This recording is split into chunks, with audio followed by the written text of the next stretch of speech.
गणाधिपतये नमः। अतुलितबलधामम्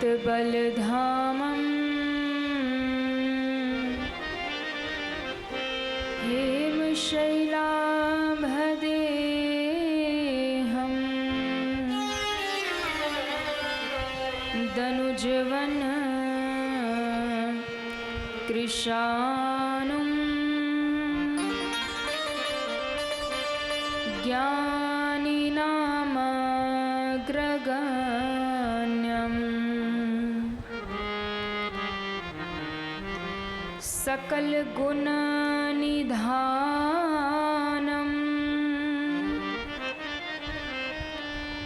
वानराणामधीशम्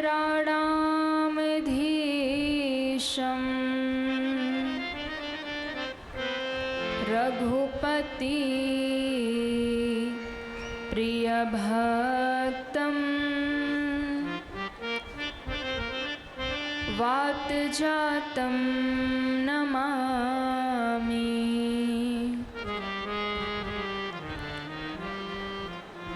लोकाभिरामं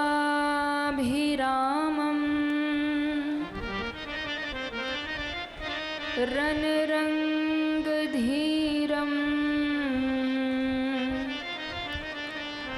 राजीवनेत्रम्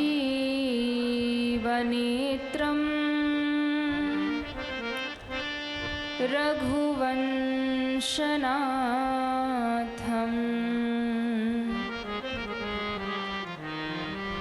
कारुण्यरूपं करुणाकरन्तम्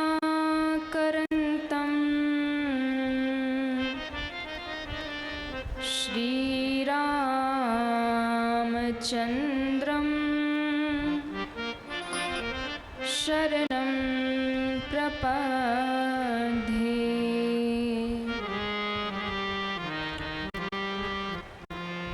तुलसीदास जी के पद बारंबार मनाऊं, गुण गाऊं सिया राम के, तो हनुमत हो सहाय। गुण गाऊं सीताराम के, तो हनुमत हो सहाय। आइए हनुमंत विराजिए, कथा करूं आरंभ, प्रेम सहित गादी धरूं, पधारिए वीर हनुमंत।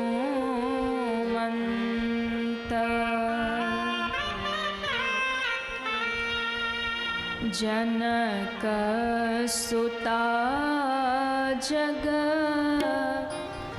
जननी जानकी, अतिशय प्रिय करुणा निधान की। जनक सुता जग जननी जानकी, अतिशय प्रिय करुणा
सरकार की जय हो जानकी मातु की जय हो लाडले लखन लाल की जय हो श्री हनुमान जी महाराज की जय हो श्री काशी विश्वनाथ की जय हो श्री गंगा मैया की जय हो सद्गुरुदेव भगवान की जय हो नमः पार्वती पतये हर हर महादेव।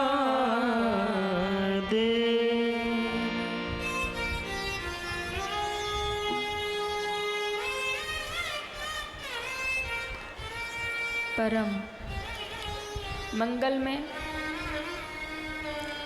परात्पर अखिलेश्वर अकारण करुणा वरुणालय भक्तवांशा कल्पतरु भगवान श्री सीताराम जी महाराज एवं उनका ही दिव्यवांग में स्वरूप श्री रामचरितमानस की परम पावनी कथा को बारंबार प्रणाम वंदन करते हुए परम अनंत संत वीर बलवंत भक्त शिरोमणि श्री हनुमान जी महाराज के पावन चरणों में बारंबार वंदन करते हुए विराजमान समस्त देवी देवताओं के चरणों में बारंबार वंदन, पूज्य श्री सद्गुरु देव जी महाराज के चरणों में सादर वंदन।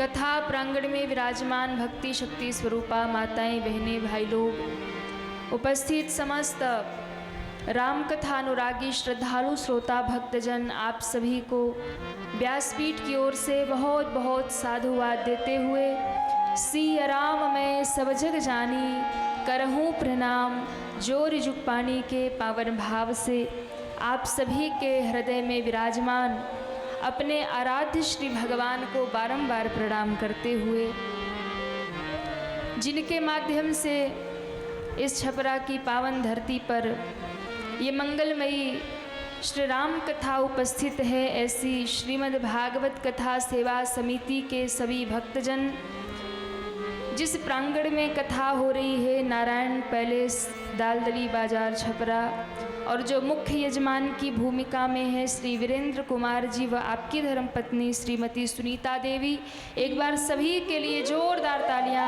आप सभी बजाएंगे। बहुत बहुत साधुवाद।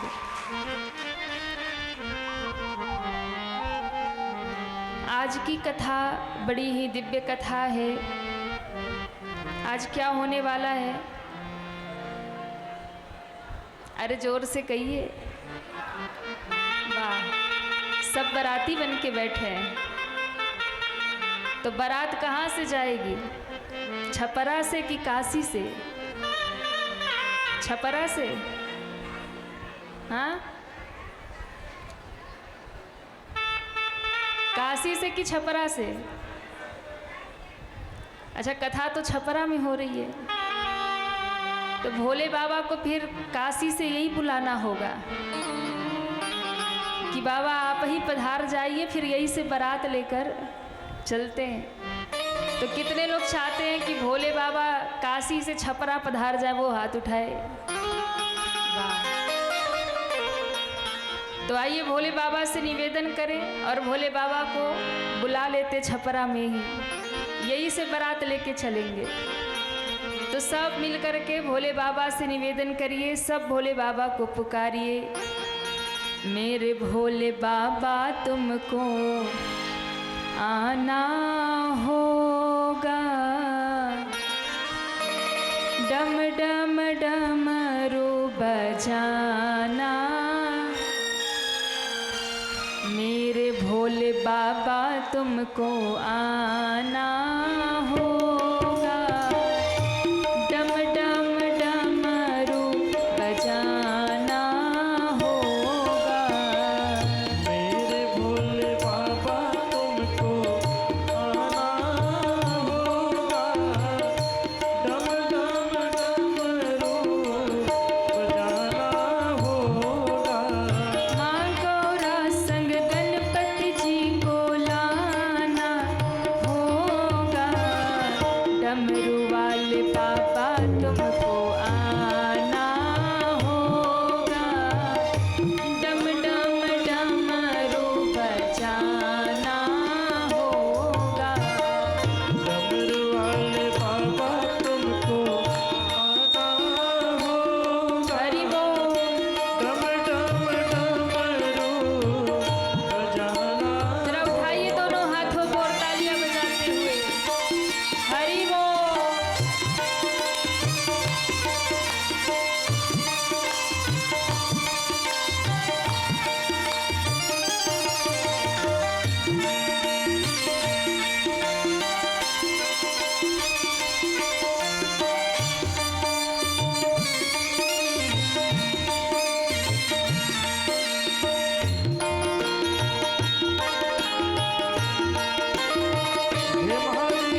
दर्श दिखाना होगा। भक्तों को दर्श दिखाना होगा। डम डम डमरू बजाना होगा। डम डम डमरू बजाना होगा। हरि बोल।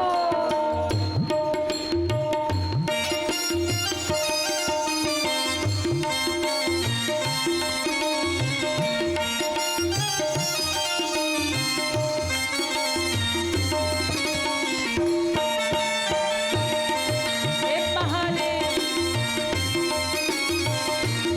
जय हो।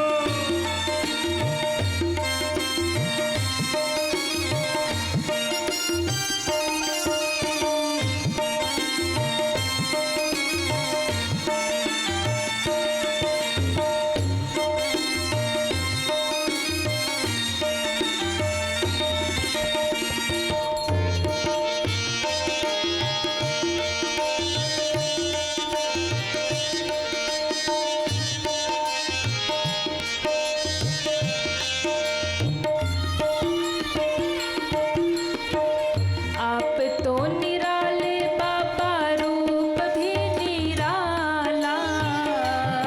तो निराले बाबा, रूप भी निराला।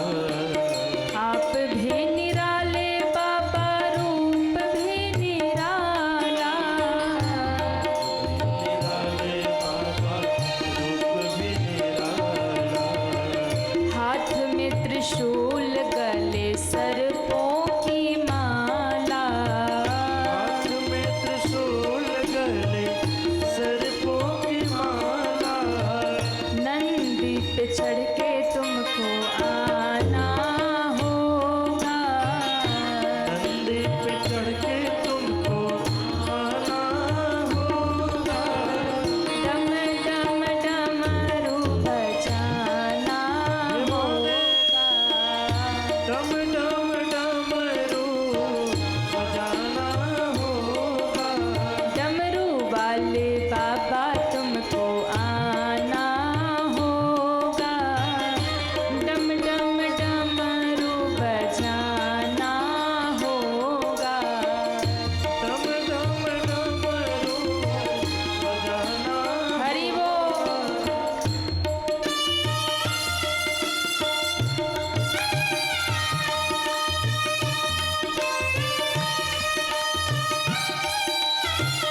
जय हो।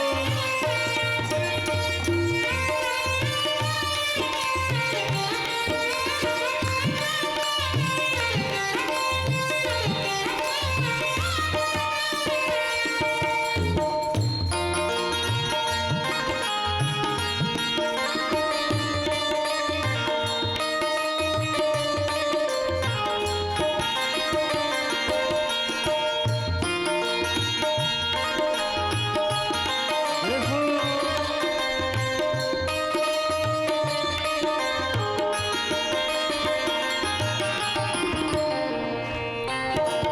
कल्याणकारी भोले नाथ तुम हमारे। कल्याणकारी भोले नाथ तुम हमारे। कल्याणकारी भोले नाथ तुम हमारे। कल्याणकारी भोले नाथ तुम हमारे। दुख हो या सुख हम सबके सहारे। दुख हो या सुख हम सबके सहारे। दुख हो या सुख हम सबके सहारे। दुख हो या सुख हम सबके सहारे। नैया को पार लगाना होगा। नैया को पार लगाना होगा। डम डम डमरू बजाना होगा। नैया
कृष्णा हरे हरे कृष्ण कृष्ण हरे हरे राम राम हरे हरे। बोलिए श्री राघवेंद्र सरकार की जय हो, श्री बालकृष्ण भगवान की जय हो। जय जय श्री सीताराम।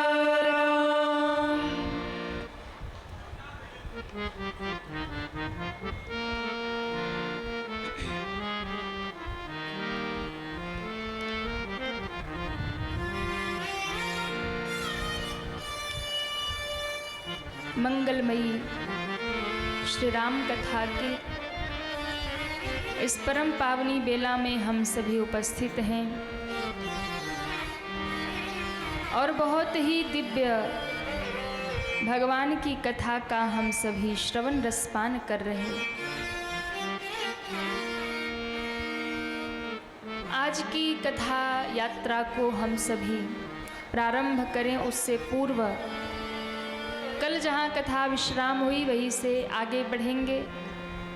कल की कथा कहाँ विश्राम हुई थी?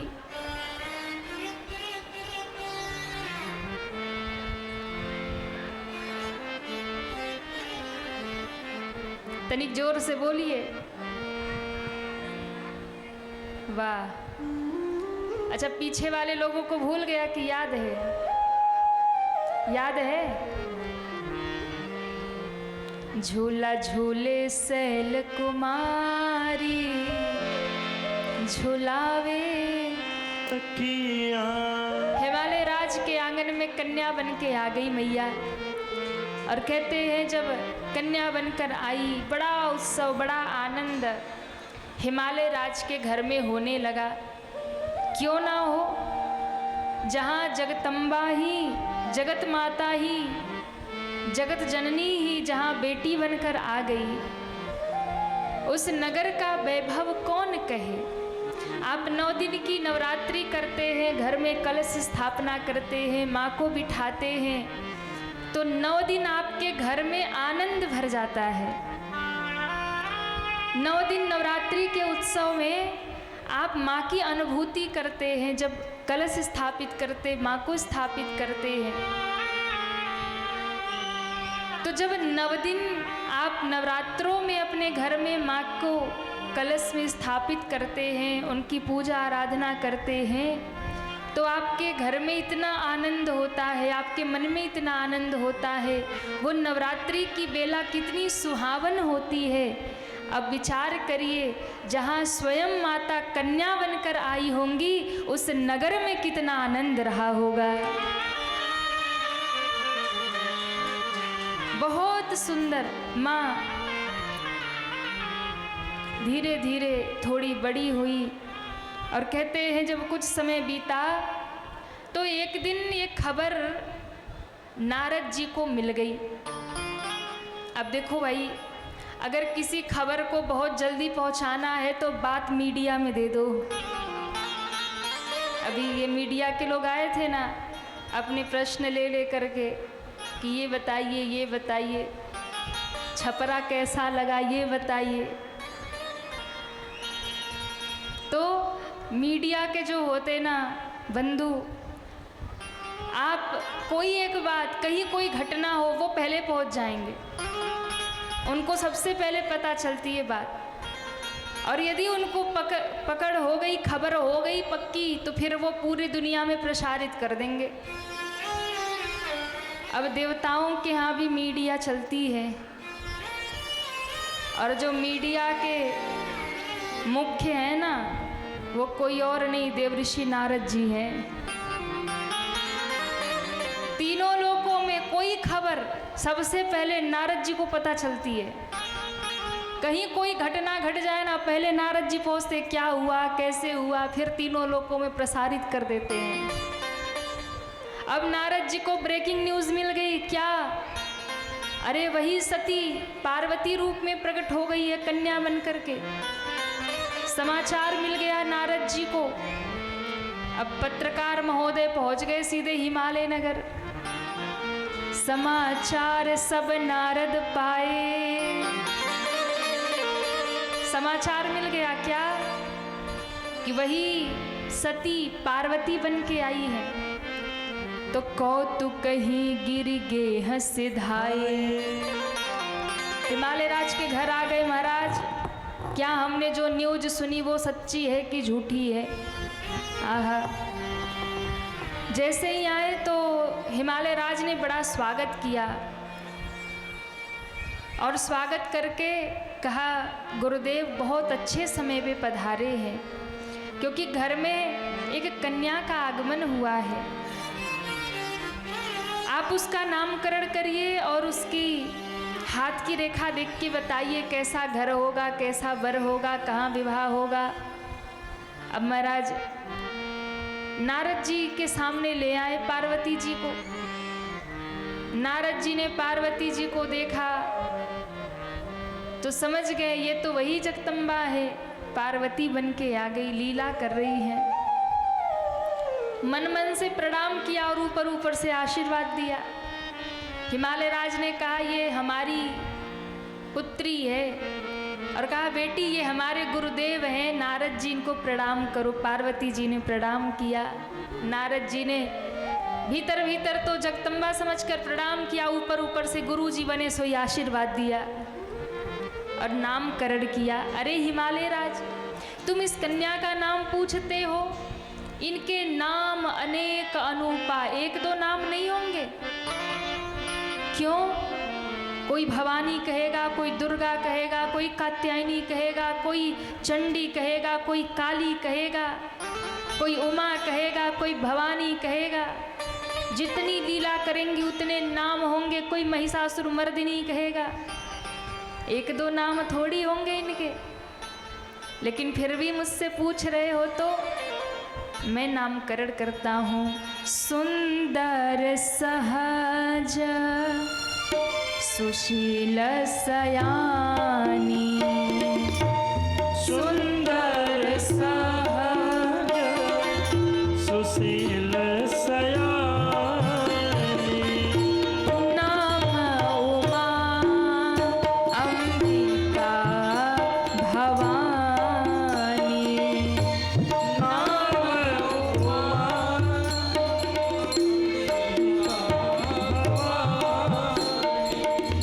नाम उमा अंबिका भवानी, नाम उमा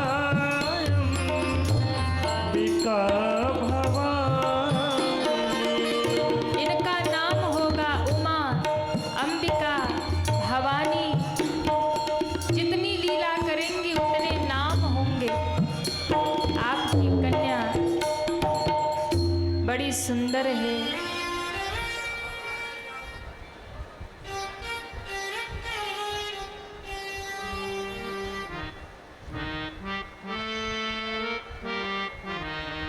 क्या हो गया भाई?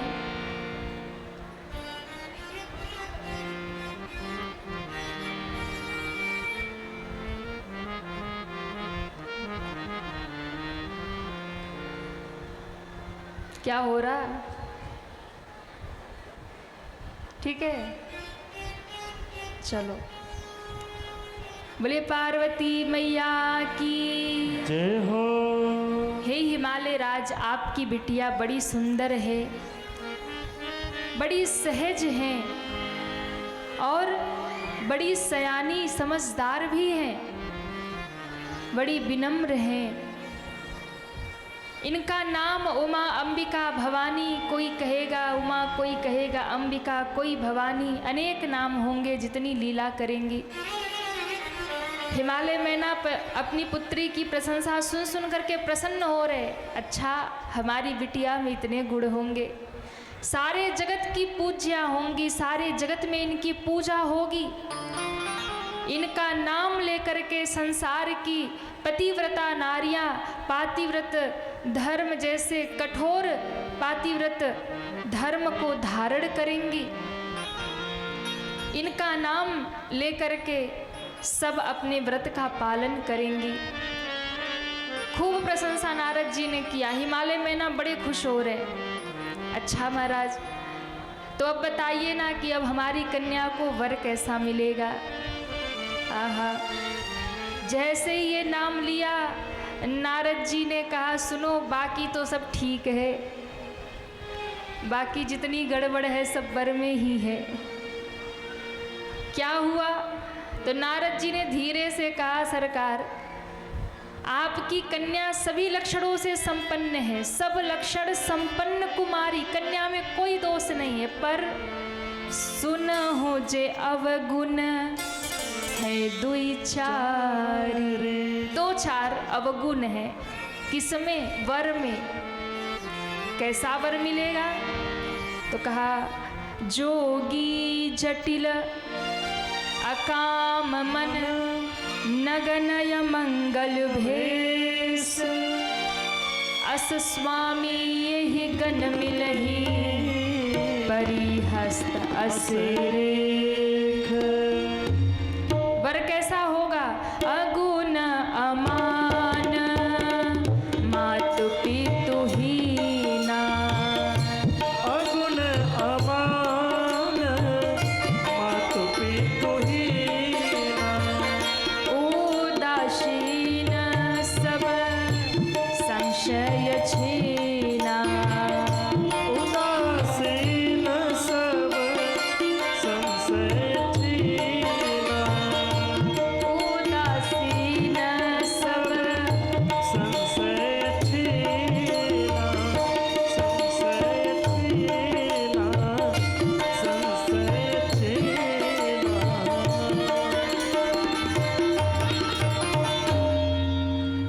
नारद जी ने कहा इनको वर कैसा मिलेगा? तो कहा अगुण अमान मातु पितु हीना। अगुण होगा। अगुण माने बोले कोई गुण नहीं, कोई अवगुण नहीं। अब महादेव त्रिगुणातीत हैं, गुण और अवगुण से ऊपर हैं। तीन प्रकार के दोष बताए गए हैं, सप्त रज तम। ये तीन जो अवगुण हैं, भोलेनाथ त्रिगुणातीत है, यानी इन तीनों से ऊपर है। सप्त रज तम इन सब से ऊपर है।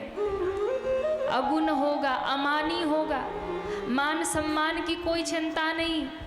कोई गंगा जल चढ़ा के हर हर महादेव कर दे तो भी प्रसन्न है बाबा, और कोई चार गाली सुना दे तो भी प्रसन्न है बाबा।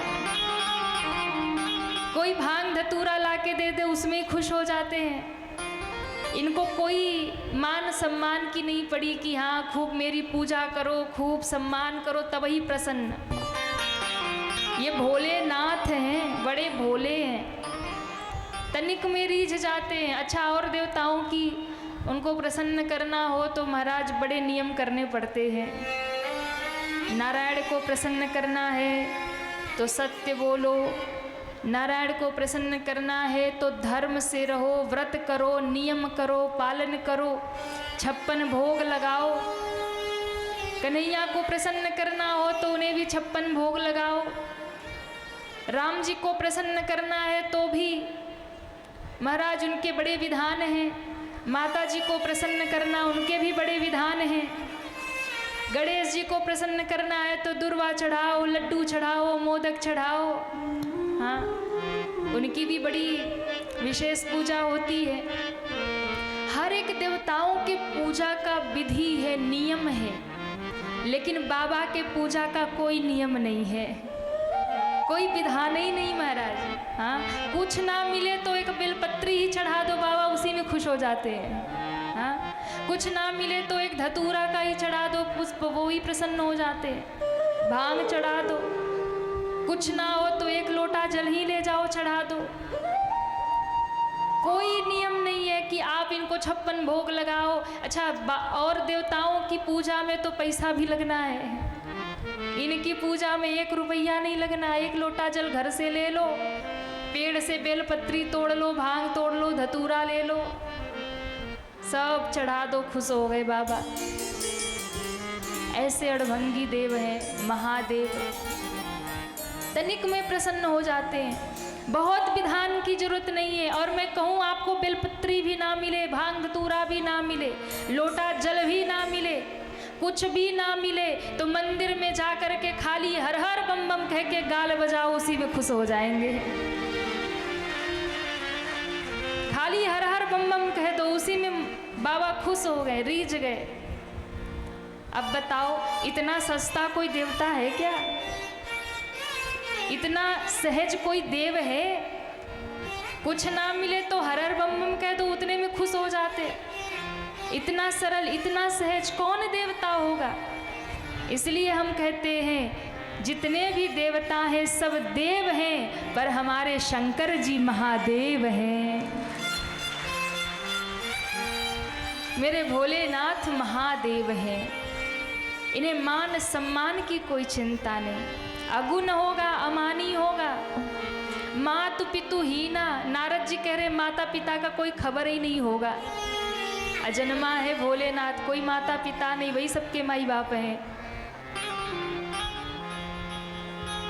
उदासीन उदासीन रहने वाला, सभी संशयों से दूर रहने वाला जोगी होगा, जटाओं को धारण करने वाला होगा, मन में कोई कामना नहीं होगी, अकाम मन, कोई इच्छा नहीं, नग्न रहने वाला, सांप बिच्छू पहनने वाला, शमशान में रहने वाला, ऐसा वर इनको मिलेगा। इतना सुनते हिमालय में ना थर थर कांपने लगे। महाराज, ये कोई वर बता रहे हो कि कोई अड़भंगी, कोई शमशान में घूमने वाला अवधूत बता रहे हो?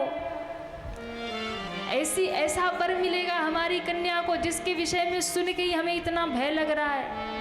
ऐसे को हम अपनी कन्या कैसे दे देंगे? अरे महाराज,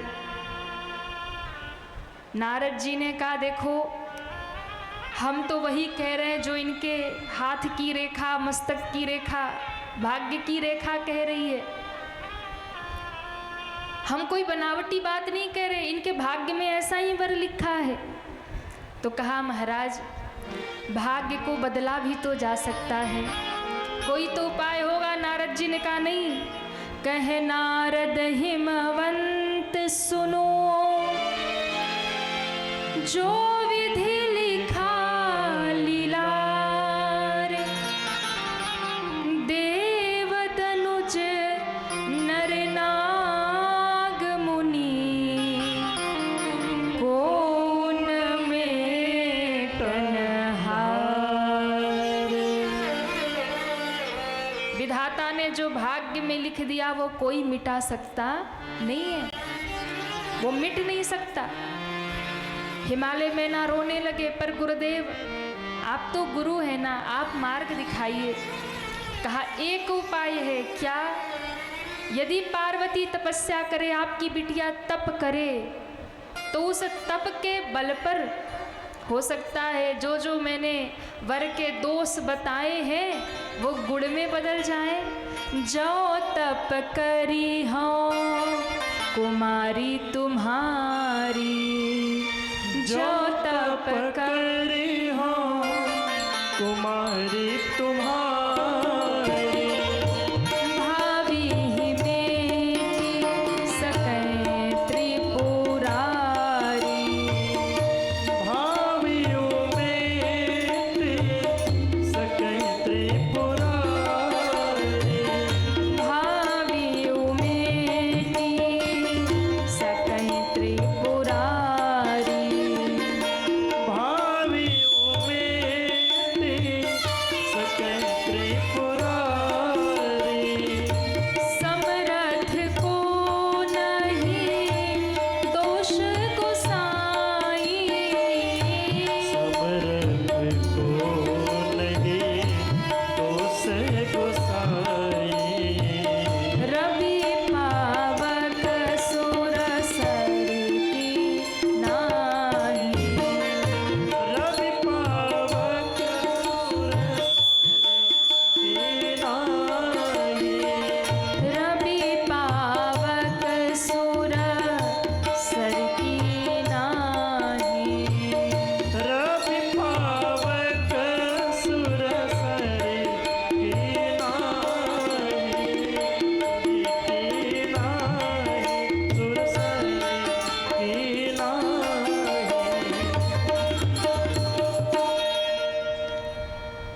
नारद जी ने कहा एक उपाय है, यदि आपकी बिटिया तप करे, तपस्या करे और महादेव को प्रसन्न कर ले, शिव को प्रसन्न कर ले, तो क्या होगा? तो कहा भैया, किसी का भाग्य बदल जाए, कोई बदल दे, ऐसा कोई देवता नहीं है। भाग्य बदले, एक बार ब्रह्मा ने जो भी आपके माथे में लिख दिया, आपकी भाग्य में लिख दिया, उसे कोई बदल नहीं सकता।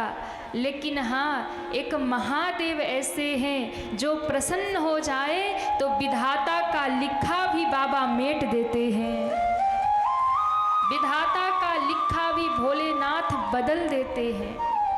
एक महादेव हमारे ऐसे महाराज, शिव की कृपा हो जाए ना तो विधाता का लिखा भी बदल जाता है। भाग्य बदलने की सामर्थ्य अगर किसी में है तो मेरे बाबा में है, बाकी कोई देवता में इतनी सामर्थ्य नहीं जो विधाता का लिखा बदल दे। नारद जी ने कहा अगर आपकी बेटी तप करेगी ना तो भावी उमेटी सकई त्रिपुरारी, शिव भाग्य बदल सकते हैं। अब जैसे ही तप की बात आई, हिमालय में ना कहते महाराज हमारी बिटिया पार्वती बड़ी कोमल है, कैसे तप करेगी? नारद जी ने कहा कि अगर सोने को तपाओगे तभी चमक आएगी, तपस्या करेंगी तभी भाग्य बदलेगा, बिना तप किए भाग्य बदलने वाला नहीं है।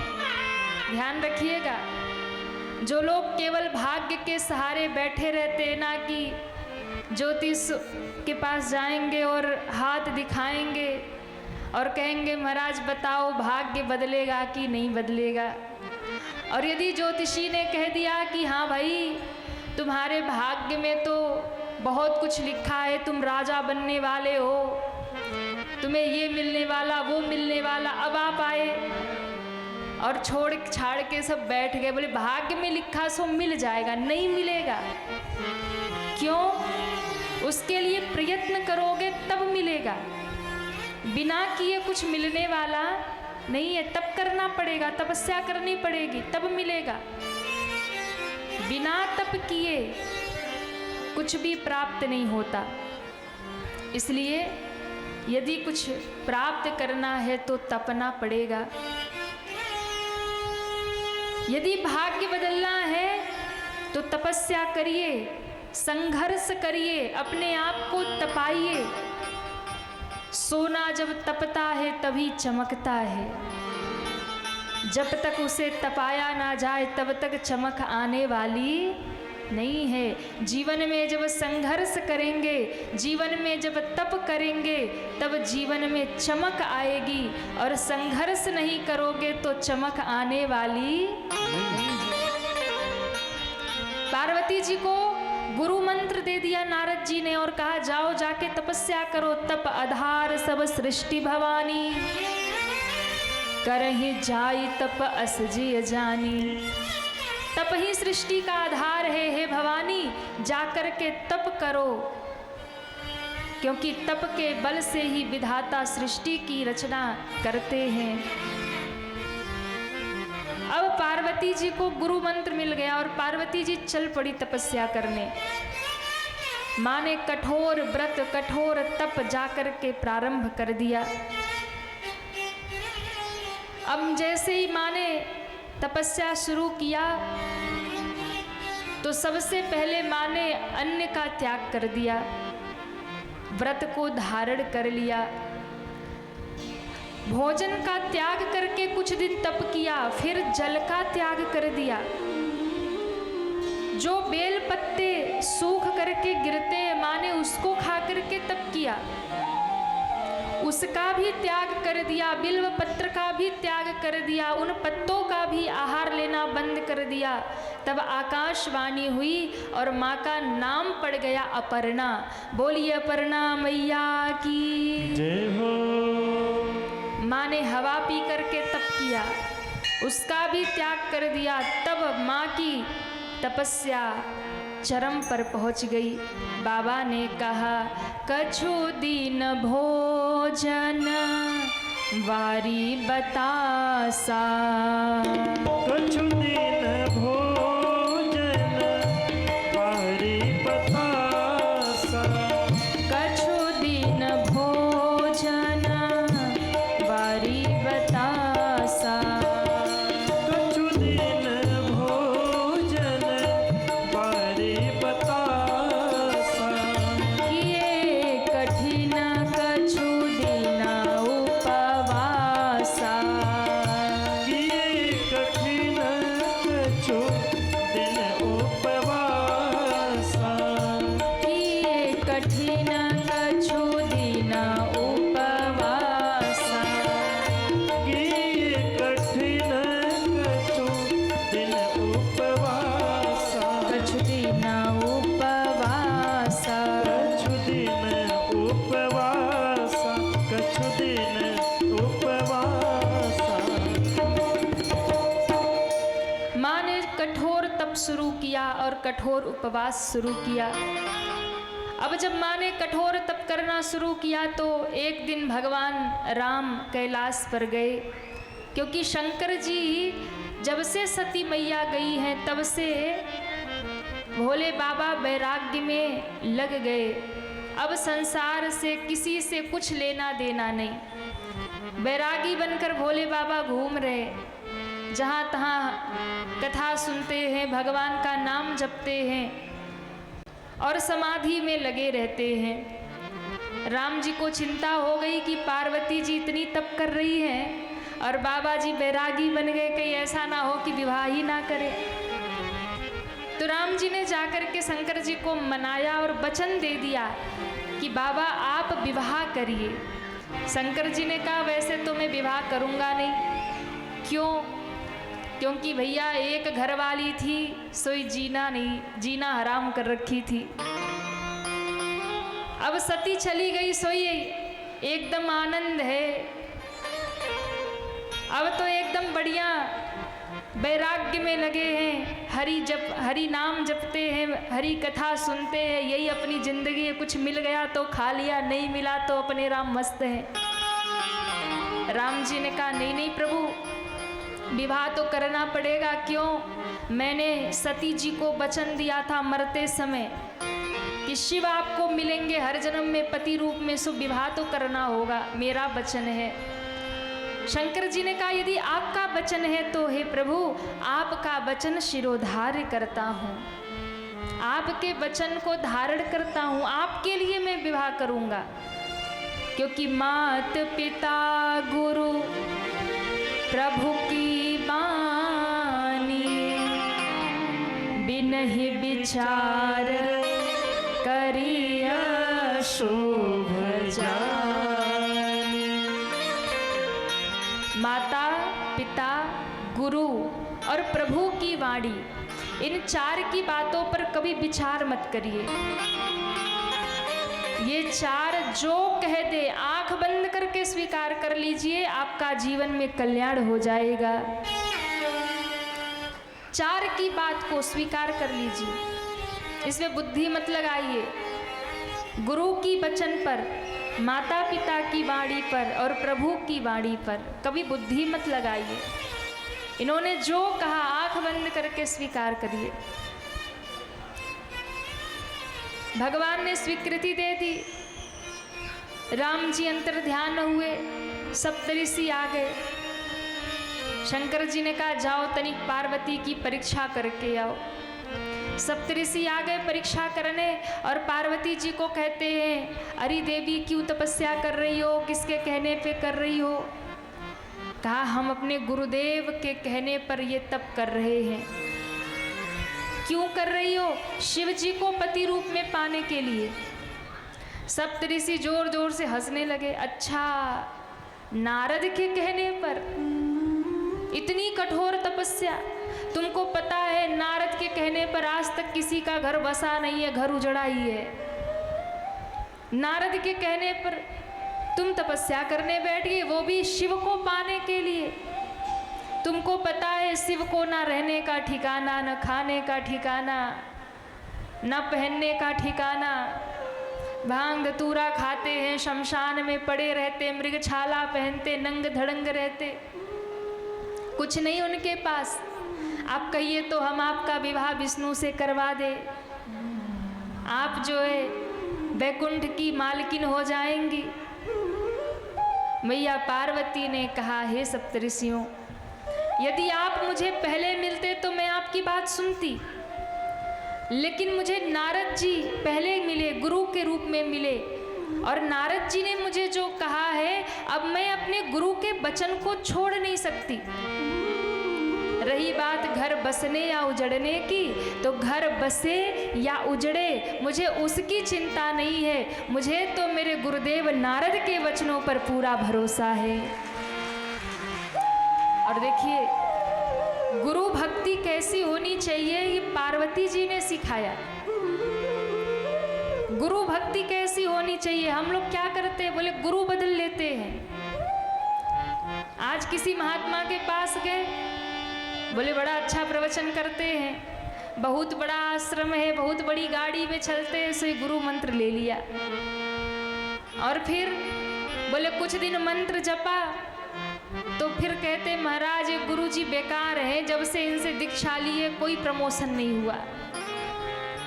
हमने तो सोचा था गुरु जी ऐसा मंत्र बताएंगे बढ़िया बिजनेस चलेगा, कुछ फायदा नहीं। बोले गुरु जी बेकार है, चलो दूसरे के पास। लोग गुरु बदल लेते महाराज, लोग भगवान बदल लेते। ध्यान रखिएगा, गुरु एक होना चाहिए, इष्ट देव भी एक होना चाहिए।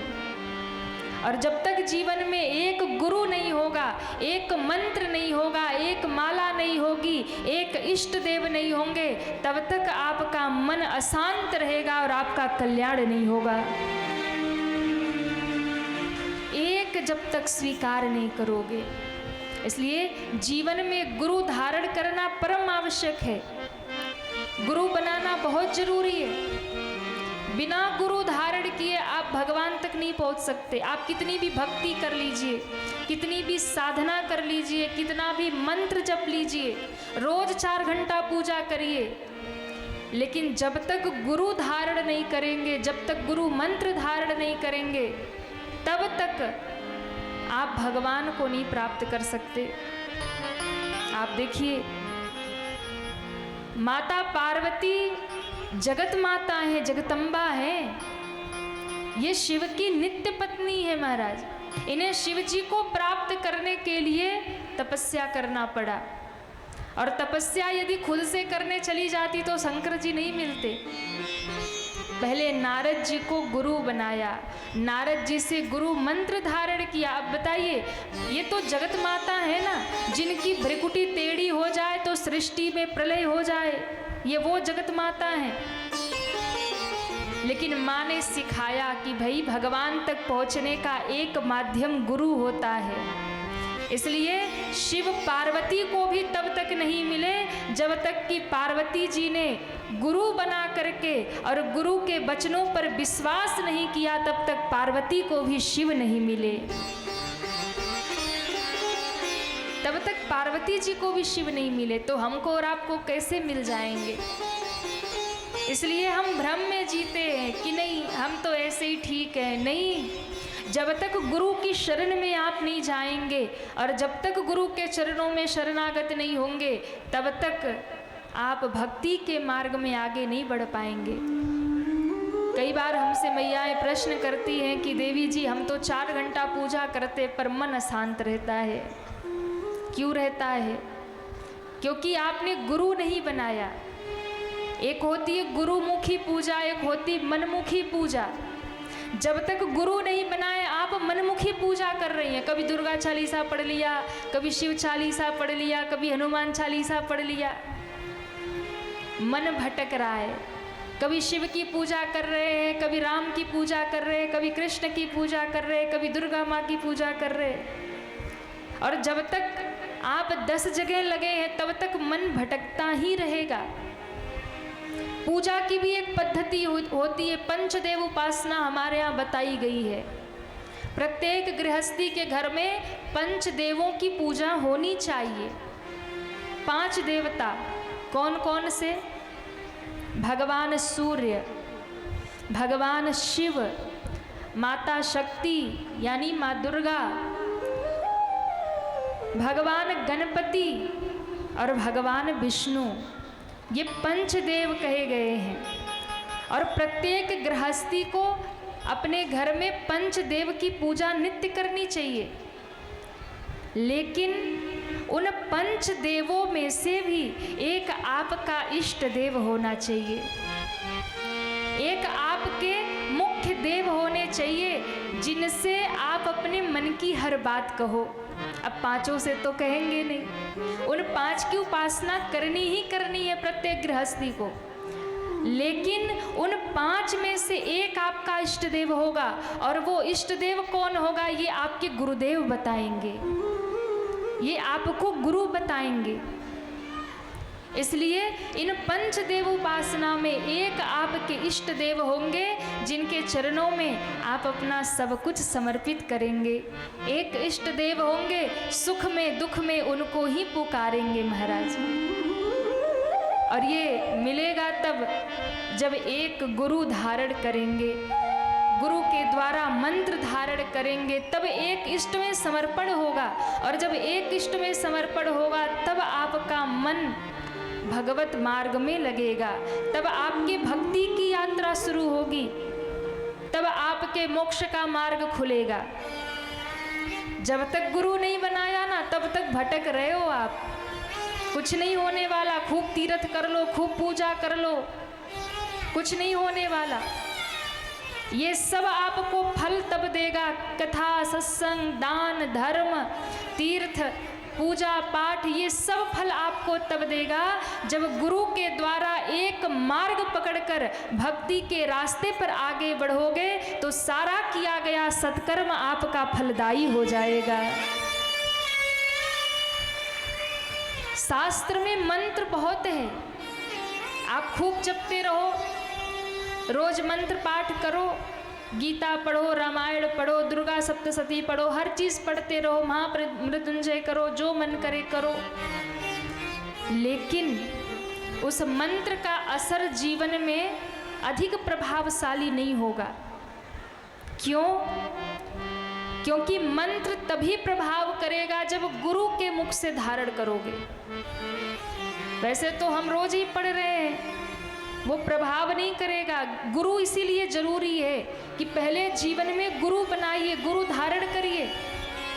कोई ऐसा संत, कोई ऐसा महात्मा, कोई ऐसा भजनानंदी जिसकी वाणी सुन करके आपका मन भगवान में लग जाए, जो आपको भगवान का मार्ग दिखाए। किसी ऐसे गुरु का चुनाव करिए और पहले उससे गुरु मंत्र धारण करिए। देखिए, जिस दिन से आप गुरु धारण करेंगे ना, आपके जीवन में बदलाव शुरू हो जाएगा। उसी दिन से भगवान के दरबार में आपका खाता खुल जाएगा। और इसके बाद जितना भी धर्म करेंगे, जितना भी पूजा पाठ करेंगे, जितना भी आप अनुष्ठान करेंगे, ये सब भगवान के चरणों में आपके खाते में जमा होता रहेगा। उसके पहले जो कर रहे हो सब बेकार जा रहा है। जैसे गोली का प्रभाव तब होता है जब वो बंदूक में भर दी जाती है।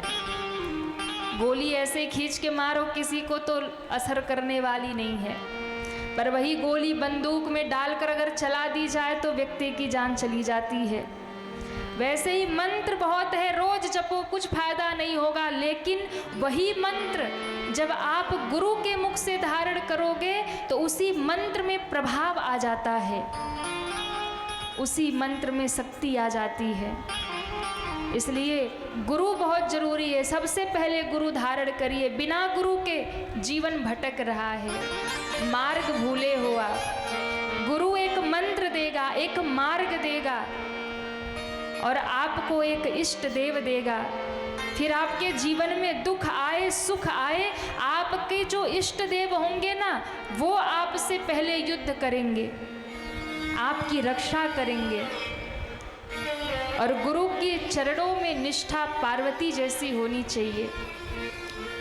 बीच में बहुत भटकाव आएगा। एक बार किसी को गुरु बनाने जाओगे ना, मन में आएगा करूं कि ना करूं, कैसे महात्मा होंगे, क्या होगा।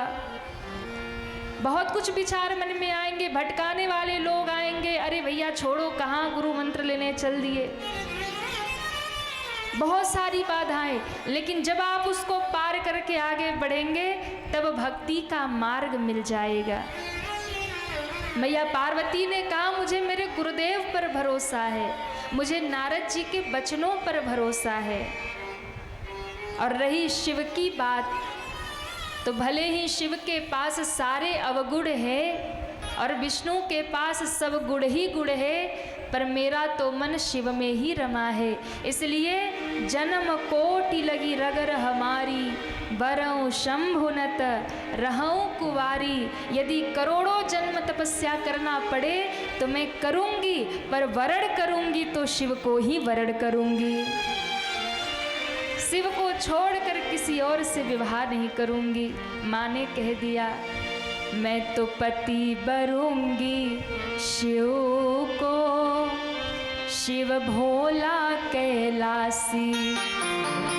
मैं तो पति बरूंगी शिव को, शिव भोला कैलासी। मैं तो पति बरूंगी शिव को, शिव भोला कैलाशी।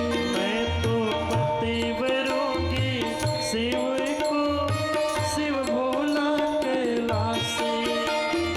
वो है मेरे प्राणनाथ हाँ, मेरे प्राणनाथ हाँ, वो है मेरे प्राणनाथ हाँ। मेरे प्राणनाथ। मैं हूँ चरणों की दासी, मैं तो पति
शिव